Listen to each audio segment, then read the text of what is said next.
What role did fear play in your developing this cancer? And what role do you think it plays in our world today? It's a huge role. I think all of us are brought up on a huge diet of fear. I feared everything. I feared being myself. I was a people pleaser. I was always putting myself last. Everything I did was out of fear. Even if I ate healthy foods, it was because I feared getting cancer, not because I loved myself or my life or I valued myself and wanted to be healthy. Even the kind of work I chose, everything I did was because I feared the consequences if I didn't do that. So even going and choosing a job that paid enough money to pay the bills, it was because I feared if I didn't do this, I wouldn't have enough money, not because I loved that job. Right. I said on my last PBS special that, why do you drive the speed limit? You know, do you drive the speed limit because you want to keep your neighbors safe and you want to keep yourself and your family safe and this is your expression of love for yourself and your fellow human beings? Why are you laughing?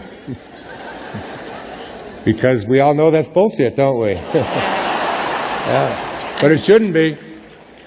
Because, or do you drive the speed limit because you're afraid that if you don't, you'll get a ticket. You'll have to pay the fear. It doesn't sound like much, but multiply it by 1,000 times a day and 1,000 days and a few decades of life, and you've got what is the cause of...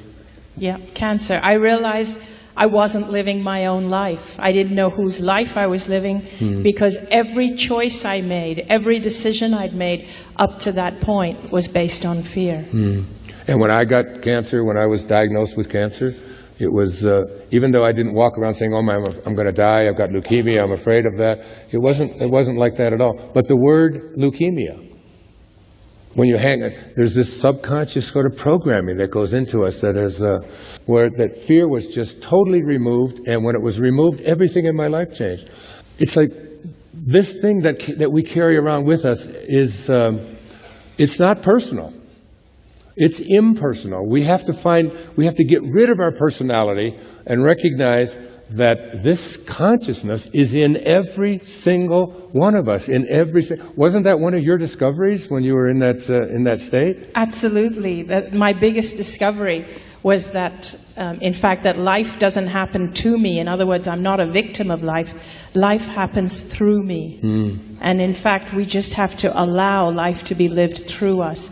Because that consciousness that exists in you, in me, in Wayne, in all of us, it's the same consciousness that is expressing itself through all of us. And in fact, the ego I, the person who we think we are, actually gets in the way. And we get in the way and we fight against it.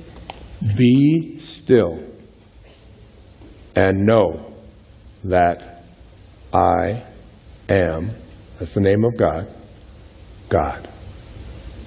Now, who is the I am when you say those words? If you get rid of your personality, the person that you are, meaning everything that is associated with you as a physical being, just get rid of that and recognize that invisibleness within you is capable of taking a person on death's doorstep. I mean, you have to see the pictures. I mean, she really was dead. And came back, and the interesting thing is, once you saw yourself healed in that state that you were in? Oh, in fact, as soon as I came back, as soon as I started to wake up from the coma, although my body was still totally weak and connected to tubes and couldn't walk, and I was breathing with oxygen and all that, but I knew I was already healed and that my body just had to catch up. That there's no separation between God and me. God isn't a separate entity out there. When I was not in my body, when I was no longer in my body, I was aware that my physical body was just this small thing lying there on the hospital bed dying, but I still existed. But I didn't have my body, my race, my culture, my gender, my beliefs. All of that was left behind. All of that was part of physical life. all I was this pure essence. And this pure essence, it felt like all I was just pure love, pure God, pure consciousness. We can call it any of those things. But it was that realization that saved my life, that realization there's no separation. And within 5 weeks, they could find no trace of cancer in my body.